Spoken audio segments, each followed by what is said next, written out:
Well, go on then. Oh, Are we on, are we? Yeah. Oh, shit. Right. episode 8. Sam's got a new Yeah, I got a toy. toy. Yeah. Oh, this is going to get boring real quick. So How is everyone? Well done. nice. Yeah. I like it. Did we? You mentioned that on the podcast, wasn't it? That wasn't just between us last week. Yes. Yeah. So you said Catherine made a suggestion that rather than "How's your week of training been," it's just "How have you been?" Yeah. Yeah. Exactly. Yeah. Who wants to start? You go, John. How you been? Yeah. All right. Ups and downs, but we're getting there. Yeah. That's about it, really. You been training? Yeah, it's taken a little bit of a hit because I don't know. I'm mixed emotions on just a lot of things at the moment. So I've taken a bit of a back step in training just to try and figure some other things out in my life. Just to focus a little bit more. Fair enough. But you're still teaching. Oh yeah, like I look at the teaching as another job almost. Yeah. Obviously, I really enjoy it, but I won't miss a teaching session, like, just because I don't like skipping work or anything. So I think of it like that almost. Yeah. Plus, you've got to keep covering Sam's Wednesday morning. Yeah, So. that's got to keep going. One day we'll take it back, I think. So it's turning into like a bit of an urban myth now. Yeah. Well, Some like, ever gonna that come you ever back. did actually teach the class. yeah. Yeah. More of a legend than anything else. Back in the day. Yeah. So how you been, Sam? I hate this question. Yeah, not too bad in general, but similar to John, it's difficult because when you have lots of other things going on, difficult things or family things or whatever, it's tempting to not go to training. And obviously sometimes you can't, like we were seeing family on Saturday, so I didn't go training then. And yeah, but I now have a regular teaching slot on Tuesday lunchtimes. I'm looking forward to that. It's good. So kind of like John, it's nice to have that because that structure holds you kind of accountable.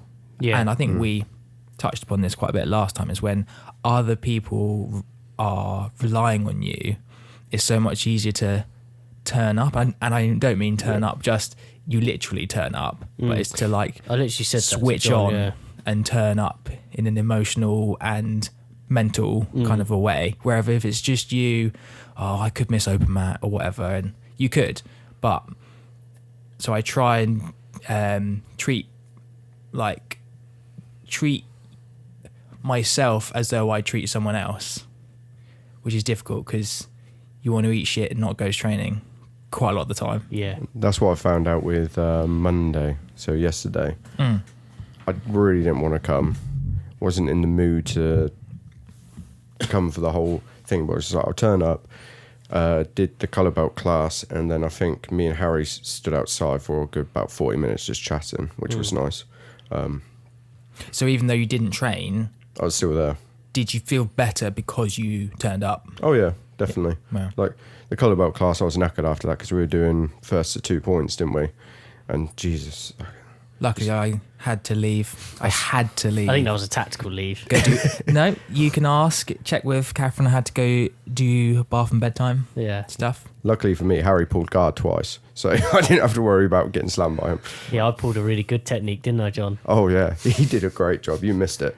It was Were you brilliant. gone at this point? What happened? Yeah. Did you Well- shit yourself? Everyone was watching, so I thought I'd be really clever and do a flying armbar on John. And he just as I went to do it, he just stepped to the side, and I just went flopped onto the mat. Straight into an armbar. Yes. yeah, and then he armbarred me. Yeah. Nice. So that's how I'm doing. How are you, Mason? Very stressed. I have a lot of things going on right now, and yes, yeah, just there is a lot going on in my life, so I'm just getting through. I feel like that's a running thing for most people at the moment. Yeah. It's stress. Yeah. I think not that this is a jiu-jitsu podcast, I know, but a lot of my, like, with all the government stuff that's going on at the moment, I know this is really boring, but it's created, in my industry, it's created a lot of doubt. And so straight away, like, a lot of the work started to dry up and stuff like that. So I'm trying to forecast to next year, and normally we can, and it's not as easy anymore. So yeah. And then obviously, because I've got the baby on the way, I want to know that I've got work and earning money. So yeah, that's my main stresses at the moment. But again, turn up to jiu-jitsu, train, have a bit of a release, bit of a what would you call it, like a we sort of touched on it last podcast, didn't we? Like, when you go to jiu-jitsu, you don't really think about anything else. I don't know what you'd call that. So Release. it was out of the mind into the body. Yeah, you can't really think about anything else. So, but I'm also nursing a bit of a cold at the moment. So by this time next week, because we're all in a tightly you're all kind of gonna be ill. enclosed space now, speaking to each other, yeah, I'm going to be in bed. John and I are definitely getting ill next week. nah, you'd be all right. Thanks, mate. That's all right. But I was just thinking, as a backup, if all our jobs do fail, we could start a Jiu-Jitsu OnlyFans. I think I'm going to Ooh. need to at this point. Yeah? Yeah, I've been cutting my toenails, polishing them up. I'm ready. Yeah? Nice. What will we do? Just our feet? I think we could start just our feet. Yeah, and work start our way going- up the body Yeah. Do you reckon there's a kink for fungal toenail infections? Or with brown toenails. We Yeah. can put like cream on it as well and like interlock our toes. What? Sounds like John's been researching this. There might be a market for it. Oh dear. Yeah, Right. something's got to happen, because it's it's tough. Yeah, it definitely is. Anyway, on that nice note, well, actually, that could sort of bring us on to, because we tried to touch on that message from the John. nice white belt. I'm not doing that again. I apologise, John. Came out wrong. Yeah, so John Vickers sent us that message it was the week before last week, but we touched on it last week, didn't we, at the end of the podcast? But in a nutshell, I'm pretty sure it said something along the line. I've had a bit of a technical issue with my phones, so I've actually lost the message. But it said something along the lines of, do we think that jiu-jitsu has become the new sort of like hobby for, I think, mainly men, but obviously women as well, but We can't talk for a woman's we can't, perspective. not really, but also jiu-jitsu just seems to be what would the percentage be? I don't know, like 80-20% male, even maybe more. Yeah, I'd say 80-20. Yeah, so We've got a really good kind of Yeah. consistent group of female yeah, athletes who train. And I think that can often be an indicator of the vibe of a club. If Yeah. it's only men and then, like, there aren't any women at all, and there haven't been for years, yeah. that's not always, but quite a lot of the time is an indicator of something's not quite right there, I think. I've had a conversation, obviously I won't name any names, but Go on. I had a conversation with a couple of the ladies that have trained at ours, and they have openly said that, like, they've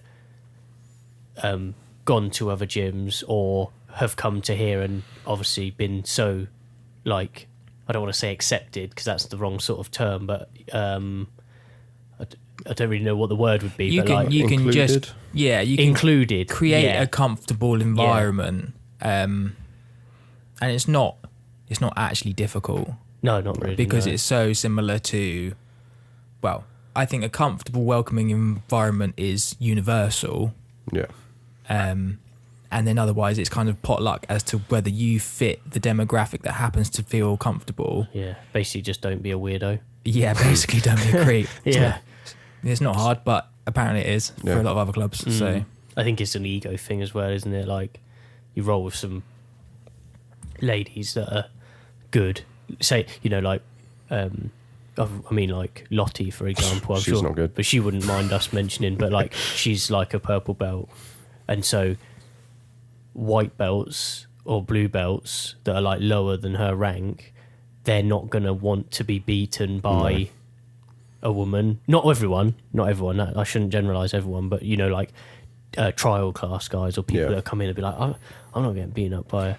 So I'd like to get some women on, definitely, and because I think, so again, don't want to speak on behalf of them, but as a smaller athlete as well, I think you can sympathise with a lot of it in the sense of, and I think we kind of spoke about this last time in like how do you roll with big strong white belts, because when you're constantly kind of playing the game of trying to not escalate it, and if you start doing better technically, they can always up their strength, and so you also want to not like try too hard because you're trying to lead them by the example of not going too hard. But it's difficult because if you're smaller, you have to go either slightly quicker or slightly to balance out. Your 80% could be their 50%, even if you're a higher rank, just in like strength and size. Like I find, if I roll with bigger guys, I probably then use, like I said, 80%, but potentially they're only still using 50% of their strength, or do you know what I mean? So this is something we talked about at the end last time, but it got cut because just for time, and we were rambling a little bit. Should we come back onto that though? Because we have actually just gone on a tangent from the original question. Do the John Vickers, the lovely white belt, question? So he said, we'll come back to this. He said about so do we think that jiu-jitsu has become a hobby for, he said, mainly men to sort of help with their mental health problems, because he said that essentially he's obviously come into the gym.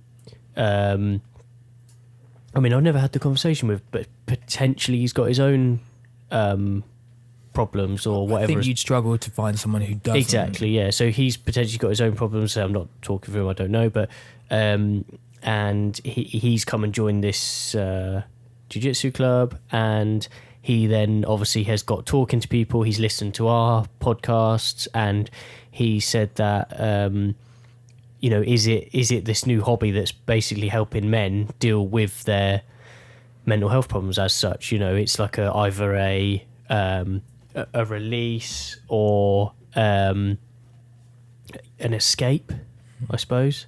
Escape from reality sometimes. That's what I've sometimes treat it as.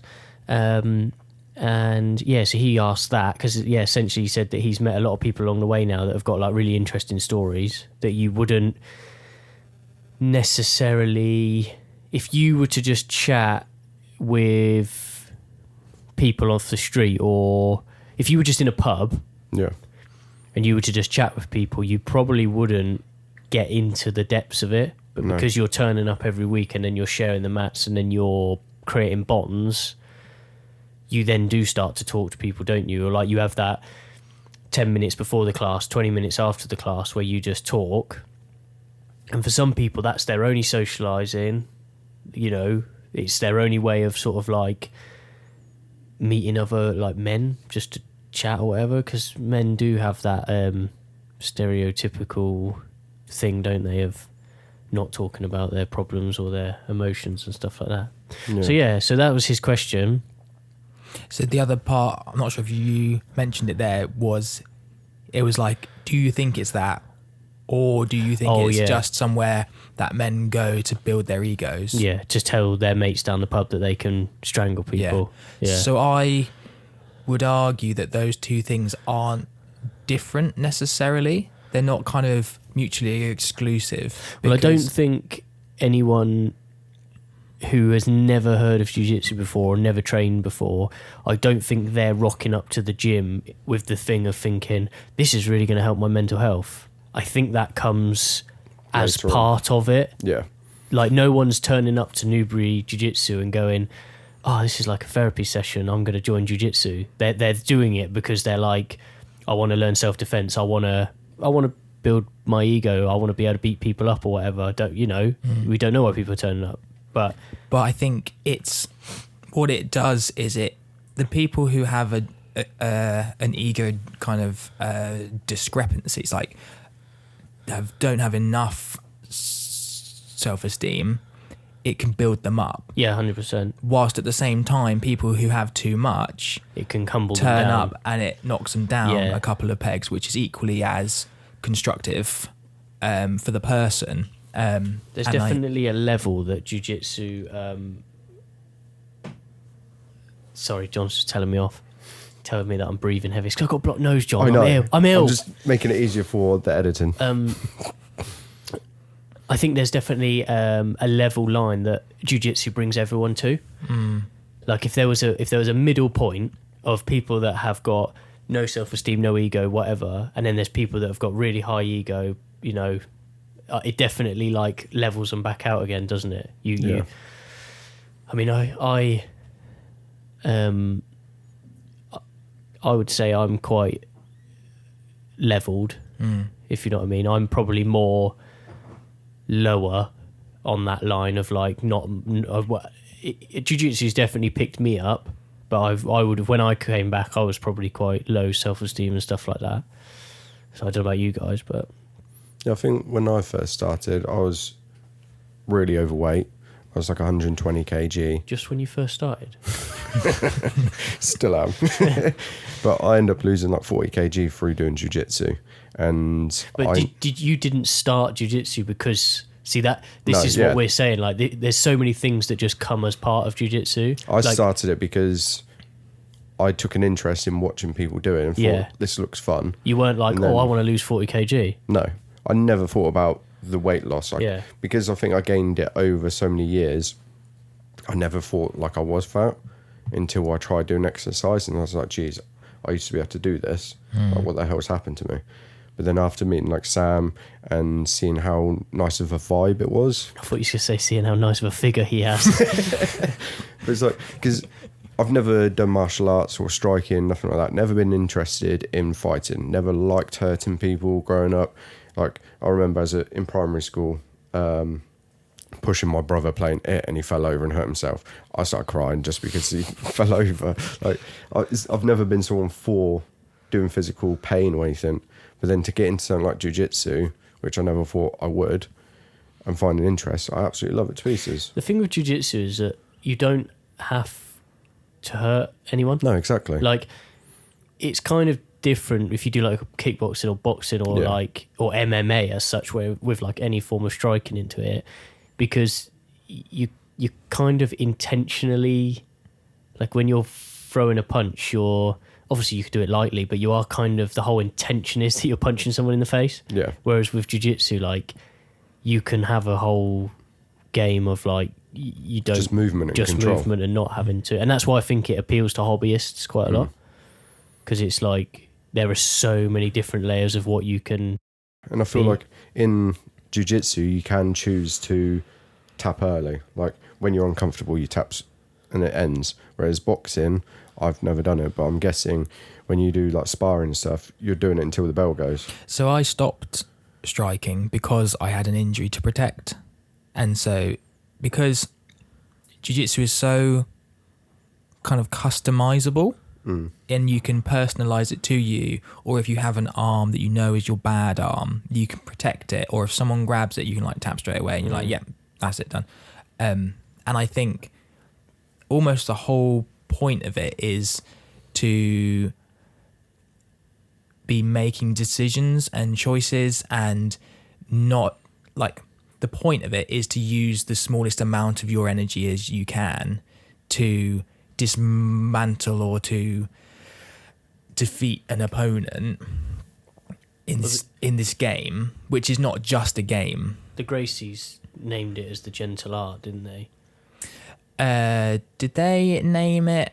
I mean, jiu-jitsu is the Japanese term, which translates to Is it? the gentle art.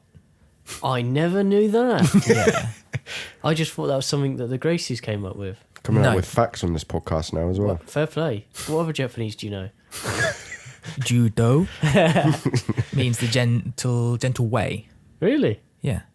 Amazing. Fair play. We should probably get someone who actually speaks Japanese, Daisy. on, like Dan. So that's mildly racist because she's Chinese. Although she does speak Japanese, though she won't. Okay, please do not leave that in the podcast. We're leaving it in.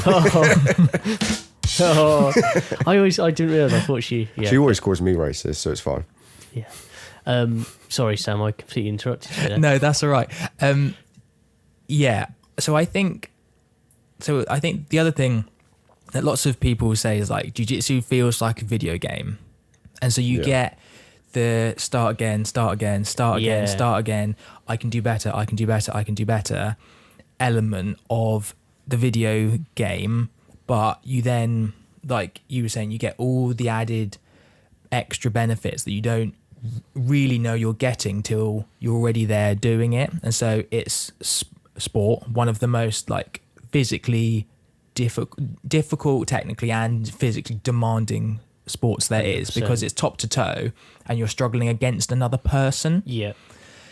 You get the community aspect. You do get to talk to people in those gaps, either at the start or at the end, or if you both happen to be taking a round off.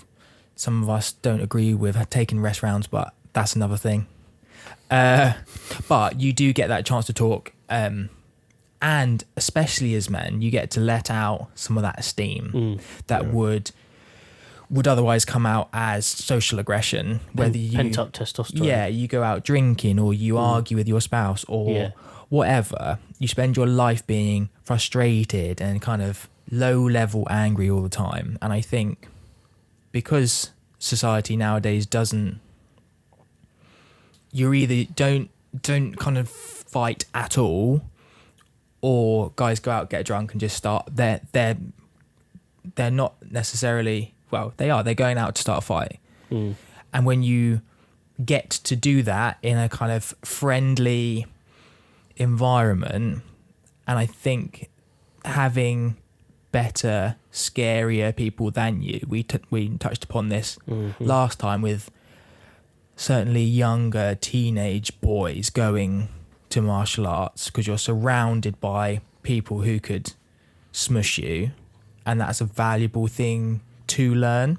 And it's interesting because it makes you backwards, because you're calmer in your everyday life, because if something kicks off, you have a greater sense of things will be okay, and therefore you aren't as likely. Yeah, well, I was going to say, To going get off into of that. point, because one of my sort of introductions to why I started any form of martial art was I was obviously getting to an age where like I was going out sort of, for some reason, I don't know if because I've always been small, I don't know if I always used to get not picked on, but if there was something to kick off in like a pub or a club for some unknown reason, and I'm not the sort of person that would, I don't look for any altercations, but yeah, for some reason, if I went out with my mates or whatever, there'd always end up being a fight or something happening, and like I'd just be like in the middle of it sort of thing, and I didn't want to be. And yeah, I remember my dad was like, because I'd just say to him, yeah, this happened last night, whatever, this happened last night, and he'd be like, right, you need to come and do something. Now, as in like he would say, you know, you need to come and train, you need to come and do some jiu-jitsu, you need to come and do like my MMA class or whatever. Now, thinking about it now, I wonder if he knew that essentially you either get two responses, don't you? If you train someone, again, this is like with the young lads, and I was young then, you either become confident in yourself that it's a self-defense thing, so you think, well, if it does kick off, at least I know this, and this, especially with jiu-jitsu, because it's like a lot of the stuff that like people teach, the first form, like we joked about it yesterday, but when Bernie, our coach, or you, I think you touch on this as well sometimes, Sam, like we do the thing, like the technical stand up and stuff like that, and or like you have your hands up sort of like this, the first thing is that you'd be like, oh come on mate, I don't really want any trouble sort of thing. And if you're not engaged with someone, then just fucking run away. Like what's the point? You don't need to fight them. So it teaches you that, but it also teaches you that you can if the worst happened, at least you have some set of skills to defend yourself. But also I didn't really have this attitude, but I know that some people do, of you're young, you're full of testosterone and you going out fighting like you're saying, it then humbles you very quickly because you'll have like this 45-year-old dad that can absolutely batter the fuck out of you, and you're thinking, I probably shouldn't be, like, I can't beat everyone up. You know what I mean? So that's exactly it. And it gives you, which I think is a good thing, a distorted perspective on the skill set of the general public. So I mean in the sense of, again, like we said with the Instagram, the other day, you said all of us think jiu-jitsu is quite a big popular sport because our Instagram is full of it. And I think because we spend all of our time grappling against other grapplers, you think if I get into a scrap with Joe Public in the street or the pub or then they're going to be just as challenging to me as the guys in the gym, which is wholly untrue. That's it, yeah. It'll be different because they'll be angrier and alcohol, drugs and stuff do crazy things to people, but it's not going to be challenging in the same sense of, rolling with the 90 kilo blue belt is challenging. Yeah. Considerably less so, as long as you can control your stresses and adrenaline and environmental factors and all that stuff. And so, but you appreciate the fact that a joint lock, a choke is hugely like physically damaging.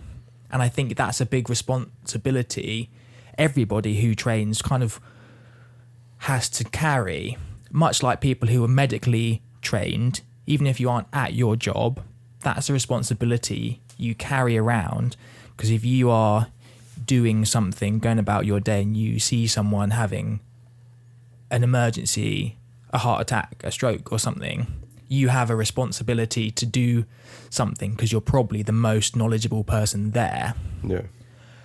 It's funny, say a point off of that, I've got a young lad that works for me, he's like 23, and he always asks me about jiu-jitsu. You can tell he's curious, you know what I mean? And he always says, oh, I did a bit of this when I was younger, and I'm a black belt in, he's a black belt in something, but he got that when he was like 12, do you know what I mean? Like, yeah. And he always asks me about jiu-jitsu, and he's like, oh yeah, but so if I was to start a fight with you then, like, oh, what would you just armbar me? And I'm like, well, no. I was like, how would you start a fight with me? And he's like, well, if we were arguing like this, and I'd be like, well, then nothing's going to happen, is it? And he's like, yeah, because if I just started throwing, I was like, if you start throwing punches at me, I'm just going to run away. Like, I'm not going to, but he's like, oh, I don't really understand. Like, why do you train then? But it's like, so that's the attitude of people that potentially turn up because they want to know how to, they think that jiu-jitsu is this thing where you can like mysteriously just put someone to sleep. Like if you get into a pub brawl, always, I think most people who train jiu-jitsu would always say, do not take that fight to the ground, because if you're in a pub and you've got 10 of their mates and you're like, oh yeah, I know jiu-jitsu, I'm going to get on his back and start rear naked choking him, you're going to get kicked in the head and then start getting battered. So this the whole thing, isn't it? Like, it gives you that perspective, I suppose, to be like, just don't fight. So I think you spend so long having a fight with your mates that you no longer require an answer to the question. Yeah, that's it. And I think that's a big, and this is, again, like you said, he's kind of young, he's kind of curious, and he's got those questions, right? None of us have those questions anymore. No. And it's like everyone keeps saying, you and John should have a fight at the in-house comp, you brown belt coach, be brown belt coach. And I'm like, old brown belt coach. So first of all, John's 20 kilograms heavier than I am. John, maybe 19. John, this sounds like excuses. Couple come in. And I always come back to the thing of, that's not a question I really need answering, because me and John do that like 2 or 3 times a week. He normally ends up on top smushing me. Yeah. But Smother. I'm quite tough. I've got a good defensive game, and I don't tap. And we do that for our own enjoyment. We don't necessarily need to do it for everyone else's enjoyment, and you also don't need to inject that kind of competitive tension into our sparring. Yeah. See, I've said this about because I've basically signed up to the in-house now after months of saying that I wouldn't do it. Let's go. But I've Go, Mason. please stop. I've already said that I said it to my mates at the weekend. I was like, guarantee you, I do not do well because I cannot. I struggle in a comp to turn on that, like, what would you call it? Like the competitive mentality to like be in the zone. Even if it's someone I don't know, I struggle to do that. Let alone my mates, like, or people that I train with at the gym. Like I'm just. So then you're already down on sort of. You need if you got someone that's if you're going against someone or sparring against someone that's like got a competitive nature that wants to win, it starts in your head. Like mentally, you can win a fight, can't you? Yeah, you can also win, or you can totally lose a fight. Yeah, in your head. Yeah. So I think this all ties. This does.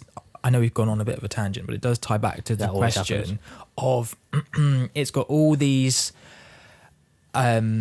underlying bonus stuff built into jiu-jitsu. So people start training for multiple reasons. John was interested because he watched the MMA event, and whereas someone like myself started because of self-esteem, and I was essentially scared that I wasn't able to speak to people or speak a way out of something. So train yourself to fight. But then, and similarly to you, kind of confidence, self-esteem, dealing with anxiety, which is all different pathways in, but we all get to reap these universal benefits that are, yes, sport, community, self-esteem, being able to, like, just to be able to realize that you aren't as physically or mentally fragile as you think you are. So all that conditioning, problem solving on a daily basis, you get that dopamine hit like you do with the video game, but you're also learning to communicate to people. You're building friendships the whole time, which you wouldn't necessarily be doing if you did just these things in isolation. It's like even to the point of when coach will say, pick a partner. Yeah. If you've turned up to that gym and you don't have a mate there, you're then forced to turn around to someone and go, do you want to pair up? And then you don't know that guy. No. And then all of a sudden you're training with them. And that's the confidence thing. Like, I've got friends that have started jiu-jitsu that wouldn't, like, had social anxiety, wouldn't talk to anyone, blah, blah, blah. You get them on the mat and then all of a sudden they're like, strange things like you then all of a sudden you see that they're meeting up with someone else from the gym or whatever, and you're like, oh shit, like, yeah, this guy's like building up now, like he's doing things on his own, whereas before that, like when you know someone for so long and that wouldn't have happened, sort of thing. Yeah. So I think John's question, go on.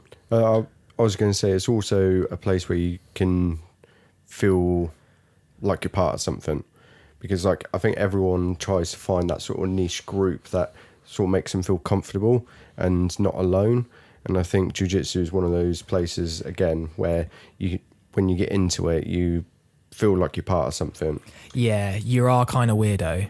I think is that's the why, thing. And it's such a mixed group of people. Like I don't know anyone there who are like the same as me as such, but it's one place that brings us all together. You have jiu-jitsu as your common denominator as such. So you've always got a subject matter. Yeah. Like when we go to the pub and stuff like that, that's something I was going to say. You notice that the conversation always normally starts with jiu-jitsu, but then all of a sudden you'll be talking about like your cousin's brother from America that does whatever and is a spaceman. Yeah. Do you know what I mean? Like you just and then you learn things about those people. But just touching off of what you said about like community, I think that's why it attracts military people quite a lot, because I've never been involved in the military. I don't think you've been touched on the police sort of thing, so that's similar. But when you speak to people that are in the military, you hear a lot of them. They say like it's like the community, and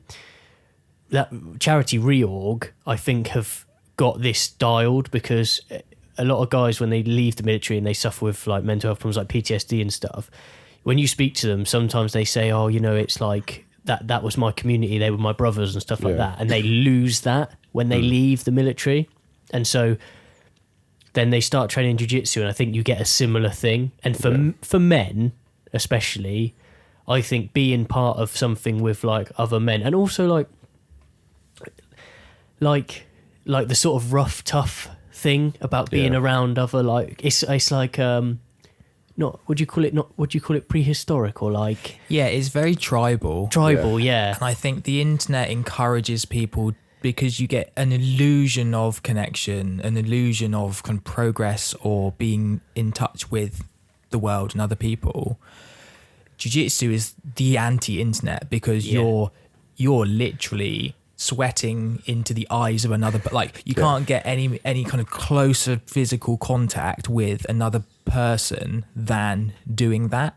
Exactly. 'Cause my first competition, I had some man's nipple in my mouth. Like, Exactly. It's just rubbing all over my face. That wasn't nice.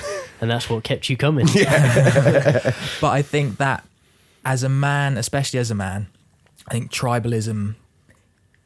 So again, kind of like said the other time, when you start training and you get a sense of power, which is also responsibility, and I can damage another person, that can get a little out of control when you have someone sign up who has never ever been exposed to that. Yeah. But it also builds people and gives you a sense of empowerment, because you are literally powering up. It's why it's good for kids, good for women, good for everyone too. And I think, but that tribal thing, if you are a man and you have never been part of a group of men, you've never felt the benefit of feeling as part of the tribe. And I think, again, the military, the police, but I think you just get that by exposure to it. It's like, oh, I am part of a team. It's the building each other up as well. Yeah.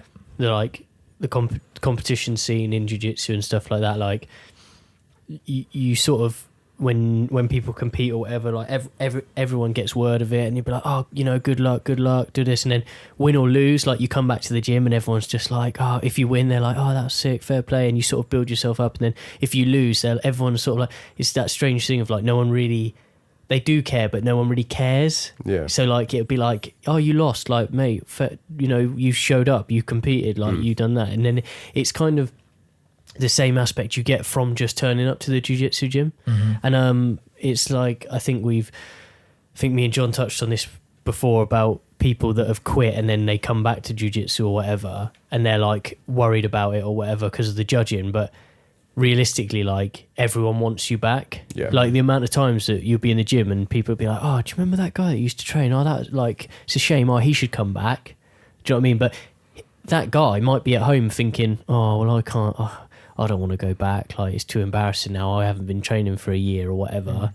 But realistically, like, everyone in that gym actually does want you there. I think that's the same with, like, when Adam came back. He came back for a session because he moved down Cornwall, was it, or Devon? Devon, yeah.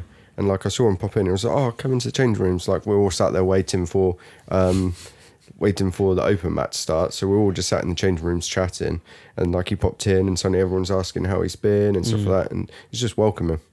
And he hadn't been back for, good, was it 2 years?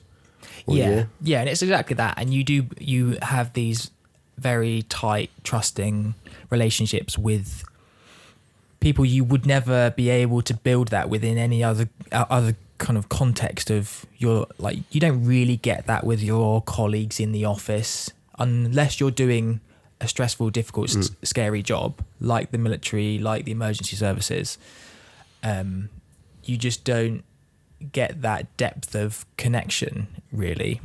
It's so close with jiu-jitsu. Like, you are literally skin to skin, and you are physically trying to choke each other. Yeah. Or it's one of those places where you build a trust with each other to understand or be aware that the person you're training with isn't going to purposely hurt you. I'd be interested. Yeah, that's what I was just thinking. I'd be interested to like speak to like a psychologist or something about, because just thinking about what you were saying there and what you were saying, John, is that you, in your workplace, you wouldn't, like, for some reason in jiu-jitsu it brings people together that, like, in any other walk of life you would just avoid, and we're all guilty of it. Like, we don't give people a try. Humans just don't give people a try to, like, you might even see how someone's dressed and you'll be like, that guy's a weirdo, I'm not going to talk to him. But you walk into a jiu-jitsu gym and everyone's got a gi on, or everyone's got no gi kit on, and all of a sudden then you're talking to them and then they're like your best mate.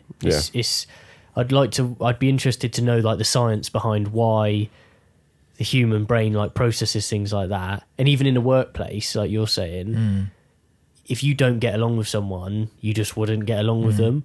Whereas it's very rare in a jiu-jitsu gym to find, like, someone that everyone doesn't get along with. And those people don't tend to last. Mm. And it's kind of it's an ecosystem, and it regulates its own It picks out the bad apples, doesn't it? Yeah. Which again is very tribal. But So it doesn't... There's a book called Tribe. I think it's called Tribe. I can't remember who wrote it, but we can put it in the show notes. I can't remember who, but there's an interesting part of that. Here's literally that is like, so again, back in the caveman days, if you were not benefiting or you were at detriment to your tribe, they would just smash your head in with a rock, or they would ostracize you to the point at which you starved, right? And that's just the way it always used to be. And I think not that people do that. That's what happens in Newbury Jiu-Jitsu. Yeah, smash people with rocks. But I think because we're dealing with trust, and you know, when you have a bunch of dogs, and you have ones that are a bit slightly more dominant, slightly more submissive, and they expose their tummies as a sign of not just submission but also trust. We're dealing with quite exposing situations, and you can't really hide your stuff. Like, not just like physically, it's quite exposing, and you're in a very vulnerable spot, and you have to trust when you tap someone's going to stop doing whatever they are doing. But it's also, you can tell if someone's really stressed out by the way they roll. You can tell if someone's not feeling it, or if they're not all there, or whatever. And so you get a sense by touch if they aren't okay, because you're constantly rolling with the same people, so you know the energy to expect off of them. You said this to me yesterday. Yeah, I said we were rolling. You were like, right. You were like, something's not right with You're you ill. today. Yeah. And I think it was this illness, like, coming on, or however I thought I was. It wasn't the snot in your face or anything. How long have we been going? We have been going 45, but we had some stuff at the start, so I'd say about 40 minutes. I think we can tie up that, because that whole 45 minutes has basically come off of John Just the Vickers' one question. Yeah. And I think to summarise would be that I don't think anyone necessarily, I think we've already said this, but just as a summary, I don't think anyone necessarily steps into a gym thinking this is going to be the cure for my mental health. Yeah. I think people step into the gym for other reasons, but there's you step in for jiu-jitsu and then you get handed 10 other things that it helps you with in your life as a benefit, whether that be exercise, friendships, community. Obviously, number one thing that anyone who's feeling down, it's really hard to do, but for any sort of like depression, anxiety and stuff like that, like exercise, like having that, I'm not very good. Sam will know the technical term. You get like a rush of something. Release of endorphins. Endorphins when you get a sweat on basically, and it's a feel good hormone essentially, isn't it? Like you actually makes you feel better. So, but then all that good stuff compounds against each other, so it's even better because whilst releasing the endorphins because you're exercising, you're also talking to people. You're also spending time with other people who might be also having a bad day. Whereas if you were skipping at home, you would be doing the exercise, but you would just be doing the exercise. And you're still alone, sort of thing. I think that's the one thing. Like when I was in Forteventura, I don't think I'd trained that much the week before, and I was trying to get a session while I was out there, just because I need to be around my people. And like, even though I've never met the people who train over there, I was just like, I just need that hour of just being able to settle in, and it'll relax me. I don't enjoy hot places, so that stresses me out. So I had a really similar experience when I was joining the police in the 20 weeks training. The only part of that training where I felt really comfortable was all of the officer safety training, so the combative hands-on stuff, because it's a matted room. And so you step in this room and I'm like, squishy floor. I'm instantly like totally at peace. Yeah. Which for a lot of people, that's the most stressful, scary, difficult part of the training. But then we're conditioned and we have these calm anchors of... Yeah. But does it make you feel calmer because you know what you're doing? So this goes back to the thing about the young lad that comes off the street and starts training jiu-jitsu that's potentially getting bullied or whatever. In that situation, you feel comfortable because you're skilled. The people that don't feel comfortable are probably like, oh, God, I'm going to get beaten up here. I don't know a clue. I don't have a clue what I'm talking about. It's the same feeling that you get when you first start jiu-jitsu and you don't know anything, but you try it and you get that like addiction straight away. Like there's a new guy, I think his name's Cam or something. He's come like 2 or 3 times, and he was in on Monday, but his first time trying it, just addicted straight away. Yeah. Like he had this, you could see it in his face, like he wants to know everything and you learn can see it. people catching it definitely make or break in the first sort of like week, isn't it? Of like, you either beat someone's ego down enough that they want to learn and they're like you said, Sam, this is humbling. I want to carry on learning now because I want to be able to do that. Or they don't ever come back again because they're like, oh, fuck those guys. Or it's too hard. So this might be, well, it definitely is a question for another time, but do we, like, whose responsibility is it to create that environment? Because we get lots of visiting students, people who have trained a lot elsewhere, quite experienced people, and maybe they wouldn't tell us if they thought it was a bit of shit, but I haven't yet met a visiting student, whether they be blue, purple, brown, black belt, that haven't said the vibe here is really good. Which means it's not universal, just people making that comment. And obviously you said all of our female students saying that as well. It's clearly not baked into jiu-jitsu. It's something else, and whose responsibility is that? Well, I've walked into gyms before and done like a random session where no one spoke to me. When someone comes into Newbury, if there's not a higher belt there, or I don't see someone else notice them, if there's a new guy walks in, I will make it my mission to walk over and be like, first person, shake a hand, hello, I'm Mason. Have you been here before? Have you trained before? Oh, let me show you around. Let me grab you a gi. Do you know what I mean? And then I'll be like, you can partner up with me if you want, sort of thing. And you realise then it's Bernie. Yeah. Oh, sorry, coach. But that's one thing Ben was really good at. Yes. Yeah.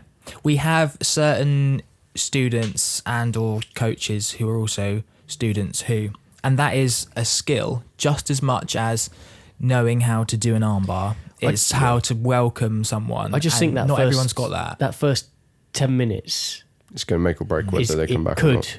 Potentially, like it could, yeah, like you say, it could potentially be like, oh, they were really welcoming, I'm going to go on training.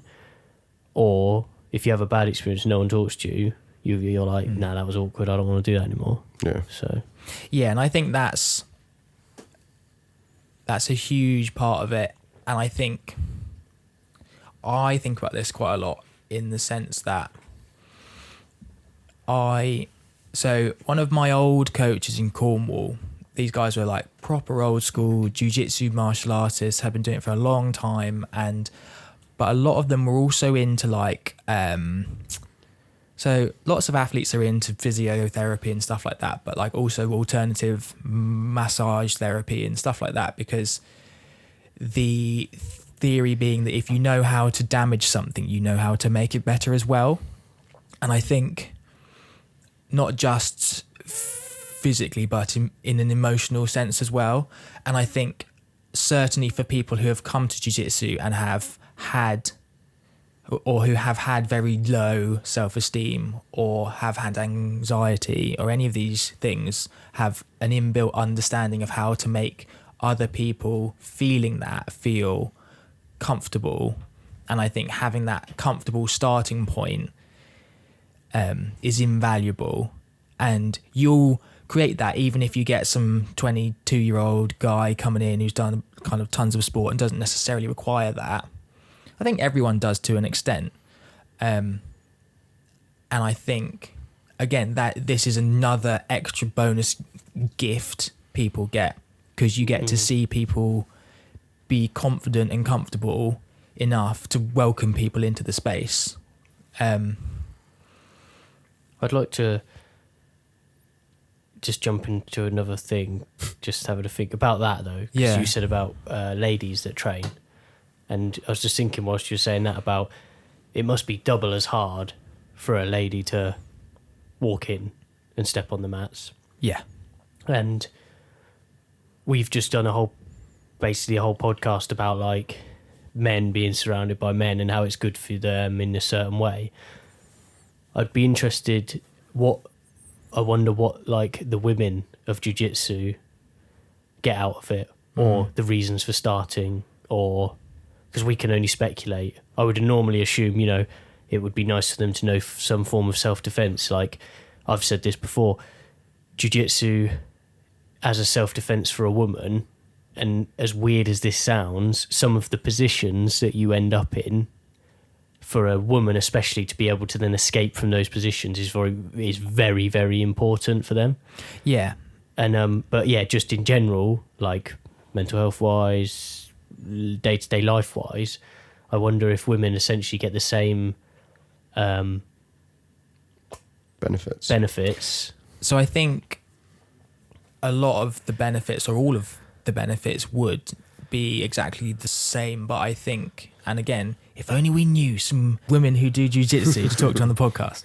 We have a bunch of really great female athletes in our school, and we'll certainly get some of them on. And but I think everyone gets something slightly different out of it too. You'll have little dark spots in your ego or your psyche that get kind of filled up with color or light when you do jiu-jitsu, which kind of does, I'm aware that might sound a bit airy-fairy, but we all have these dark spots in our minds, and it's nice when jiu-jitsu is definitely one of those things that kind of, especially over time, drags those things out of the darkness. And I think as a female student, or a male student who has ever experienced any kind of sexual assault or anything like that, partly this is really key to create that comfortable, empowering kind of a vibe. I suppose the thing to be like, oh, if I was to ever get into that scenario again, I now know this, and then I wouldn't allow it to happen, and it builds that mental resilience. Yeah, I think it's important for us all to recognise that everyone else on those mats are going to be dealing with something that not all of the rest of us necessarily are.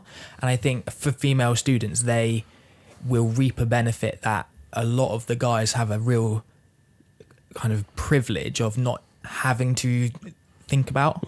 It's not part of Just a confidence to walk like down the if street. you, yeah, like if you said to any guy, again, this, let's say the stereotypical 6'2", 22-year-old athletic guy comes to jiu-jitsu, John. he's probably if you asked him the reason why he's training, it's not, I wish to feel slightly safer in a domestic environment. Yeah, exactly. Yeah. It's probably not that. It could be. We don't, want to project stereotypical 22-year-old. That could be the exact thing that's made that guy come to jiu-jitsu. And I think this is why the friendly, welcoming person at the door is so important. key, no matter who it is. We'll reach out to some of our students and get some of the women 100%. on. Definitely. I was just thinking that again, when we did a class review, I don't know, was it a Tuesday class or something? And we got to wrap this up, haven't we, quite quickly? We're on about 56 minutes. But you've got to be gone in. Oh shit, man! I've got to go. Yeah. Yeah, Oops. Yep. that's all right. We'll touch on it next time. Yeah. Okay, I've got to go actually teach jiu-jitsu. Yeah. 7 minutes. It's a good thing. It's a good thing I'm here, keeping a track of your time, Sam. 7 minutes. Yeah, right. So if I'm late, this will come out on Monday. Last Tuesday, I'm really sorry. Yeah, 3, 2, 1. Sorry.